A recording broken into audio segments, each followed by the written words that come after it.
Guten Morgen, folks. How are you doing? Welcome back to Football Digest Daily. I hope you are having a fantastic week. So far, to Thursday, TBT day, yeah? And let's check out what has been popping in the world of sports and most of football.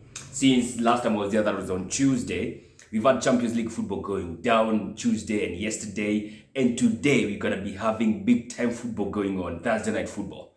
Europa League, the quarterfinals are going to be going down tonight. It's going to be mad fun. So, on Tuesday, we had Chelsea hosting Porto in Seville because that's where they were playing their home leg, because of coronavirus issues.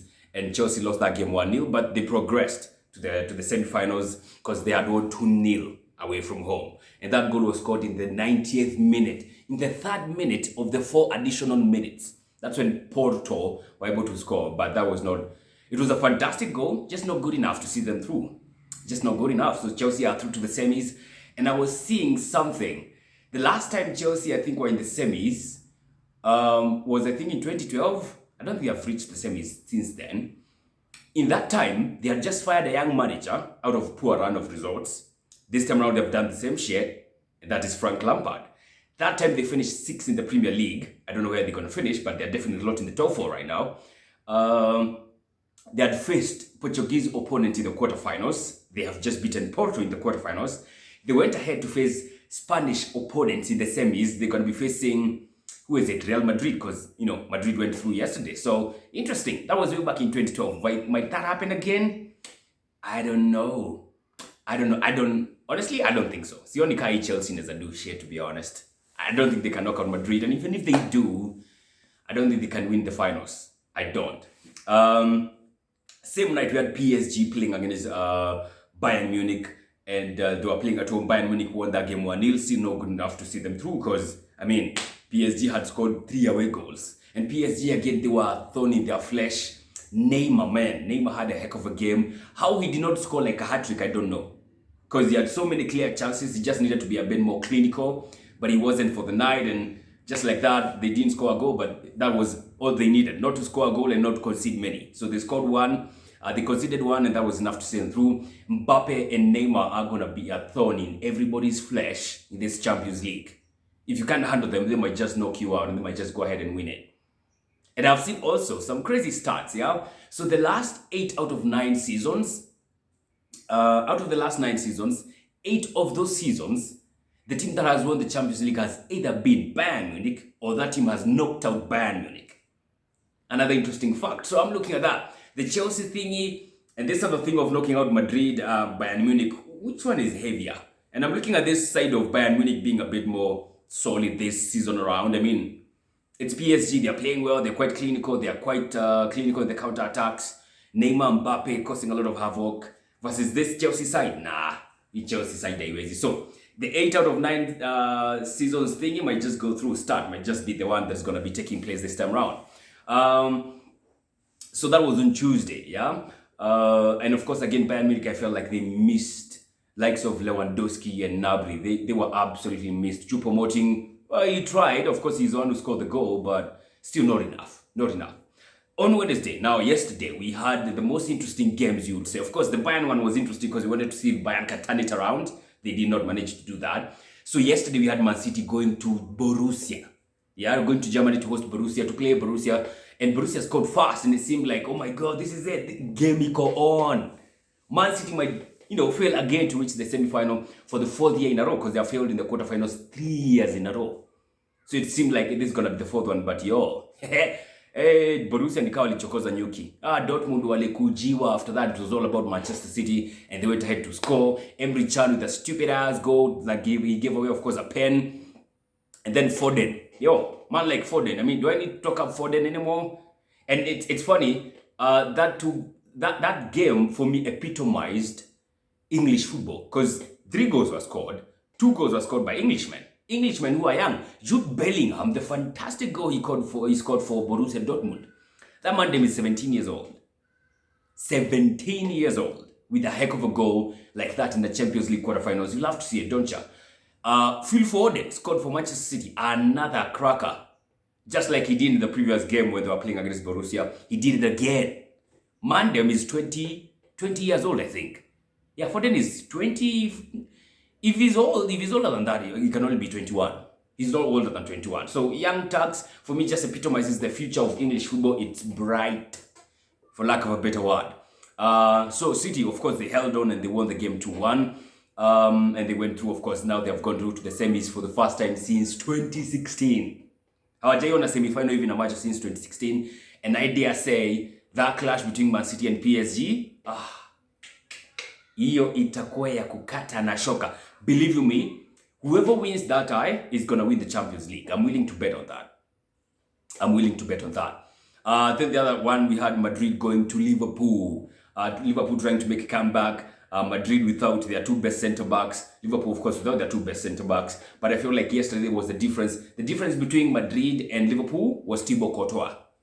Because, hey, he made a couple of saves, denied Salah a couple of times. Salah would say he was a bit wasteful. I mean, the Salah we know would convert some of the chances he got yesterday. So, he was a tad wasteful. And not good enough for Liverpool. Because out of that, well, it took a 0-0. Imagine Madrid not conceding against likes of Salah, Sadio Mane, when they have Militao and Nacho as their CBs, when their two best centre-backs, almost their two best players are out. Two best defenders are out. Well, I wouldn't call them their two best defenders because their fullbacks are amazing. But some of their two best centre-backs were missing from that game. So it was a heck of a performance from Real Madrid. It's why for me I feel it might go all the way to the final, but I don't think they will win it. I don't. Sergio Ramos was supposed to be fit, but he contracted COVID, so of course he was declared unfit to play in that game. Maybe he might be coming back for the semis when they play against Chelsea. That's another game that's going to be a cracker. I don't recall the last time Chelsea beat Real Madrid in a Champions League.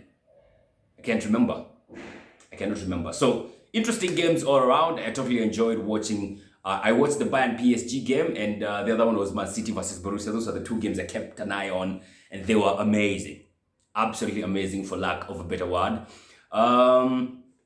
Today, we're going to be having the Europa League semis. Quarters. Oh my God. Quarters going on. Arsenal is going to be going to Prague to play Slavia Prague. A game which we have to win. A game which, if we don't win, most of the Arsenal fans will be like, Arteta out.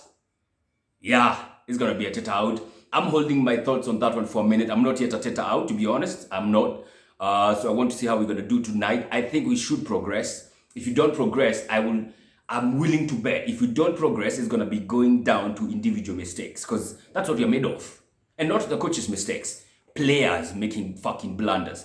I expect to see Bukayo Saka. I'll be thrilled to see Emil Smith-Rowe. I'll be thrilled to see Martinelli. I don't think I'll be very much thrilled to see Aubameyang. I can't say that for sure. But yeah, we're going to be waiting to see what's going to be happening in that front. But I expect us to go through tonight. Nothing more, nothing less, to be honest. Just the same way I expect Man United to go through against Granada when they play them tonight. I think they have a 2-0 advantage. I don't see them changing all that. 2 away goals. If they lose to Granada, they will have lost like what? 3-0. I'm a what?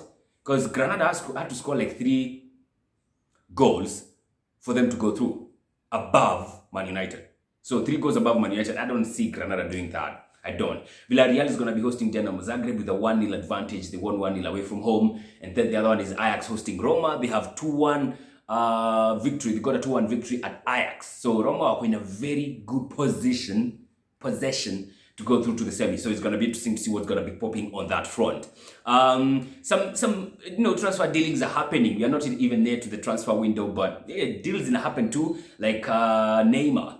Apparently, he's going to be staying at PSG. There were so many rumors as to whether he might be leaving, whether he might be staying. I think that is almost sorted out now. Everybody is saying, it's being reported widely that he might be staying at PSG, so he might just be. Mbappe is another guy who might be looking to leave PSG. He had said he's not looking to extend his contract, but apparently they have begun contract extension talks. Whether they're going to be successful, that's a story for another day.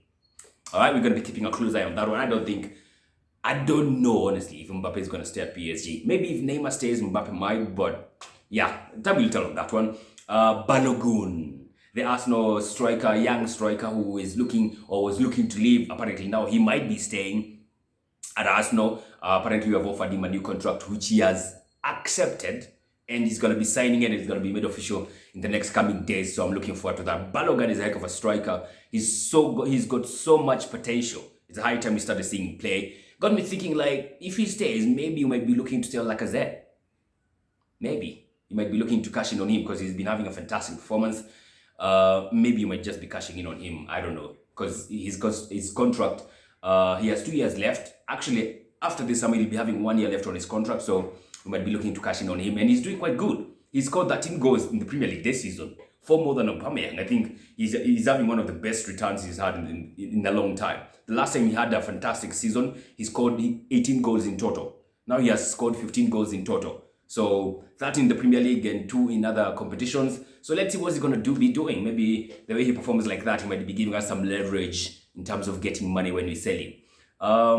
Also, I've seen a lot of KPL players getting inoculated with the COVID-19 jab. Might be meaning that the Premier League might be coming back. I have a feeling the Kenya Premier League might be coming back sooner rather than later. Maybe in the next 2 weeks or something. Because I've seen so many, if you check out Bet King Premier League's page, it's all about the players getting their jabs, man. Watu wa Wazito, whoever, Posta Rangers, all these guys getting their jabs. I think the Kenya Premier League might be making a comeback, and I'm looking forward to it. I'm excited. You know why? Because first of all, the Kenya Premier League was going on so well. My team Tusker was winning, and also because I'll be hosting some guys tomorrow who will be shedding more light onto that. Kesho, actually, I'll be hosting guys who have done more of Kenyan football than anything else. I'm talking to 2 guys. So you're Dili Kiva. We shall be talking with them tomorrow. I will do a Matchweek Digest. Okay? It's going to be mad fun, this one. Have a fantastic Thursday. Take care of yourselves. God bless. And in the Champions League, who do you think is going to be making it to the finals? For me, I would go with Madrid. Kuna venye, sijui kwa nini naona kama Man City zinaweza go through. But Madrid and PSG. Madrid and PSG in the final, and PSG to win it. That would be very much okay with me. Because if Man City wins the Champions League, no, hatuwezi lala. Najua watu wengine watapiga makelele sana kina Lota. No, they will not make us breathe. So, Madrid in the final versus PSG, that would be a heck of a final, and I would be very much okay with it. Whoever wins from there, mi sina shida, anyone can go with it. But ikafika ni mahali Madrid wanapatana Man City, Madrid mbaya sana. Mbaya.